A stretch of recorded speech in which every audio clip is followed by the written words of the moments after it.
இப்போ ட்ரெண்டிங்கில் இருக்க பின்டெக் டாப் எப்படி கட் பண்ணுறதுன்னு பார்க்கலாம். ஃபஸ்ட்டு பேக் சைடு வந்து நம்மளுக்கு தேவையான அளவு மார்க் பண்ணி கட் பண்ணி எடுத்து வச்சுக்கலாம். ஃப்ரண்ட் சைடு கட் பண்ண முன்னாடி 15 இன்ச்சு நீளத்துக்கு கோடு போட்டுக்கலாம். ஒரு ஸ்கேல் வச்சு ஒவ்வொரு ஸ்கேல் அளவுக்கு நீங்கள் கேப் விட்டுவிட்டு ஒரு சைடு 6 இன்னொரு சைடு 6 மொத்தம் 12 கோடு போட்டுக்குங்க. இது வந்து கரெக்டாக சோல்கிற அளவுக்கு கரெக்டாக இருக்கும் நம்மளுக்கு. அவ்வளோதான், 12 கோடு போட்டாச்சு. இதை வந்து நம்ம எப்படி தைக்கிறதுன்னு பார்க்கலாம். இந்த தையல் ஓட்டுறது வந்து நம்மளுக்கு எவ்வளோ அகலம் தேவையோ அந்த அளவுக்கு நம்ம ஓட்டிக்கலாம்.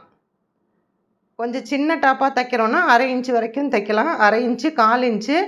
நான் இப்போ வந்து ரொம்ப சன்னமாக கார்னரில் தான் தையல் ஓட்டியிருக்கேன். உங்கள் தேவைக்கு தகுந்த மாதிரி நம்ம தைக்கிற ட்ரெஸ்ஸோட அளவுக்கு தகுந்த மாதிரி தையல் நம்ம ஓட்டிக்கலாம்.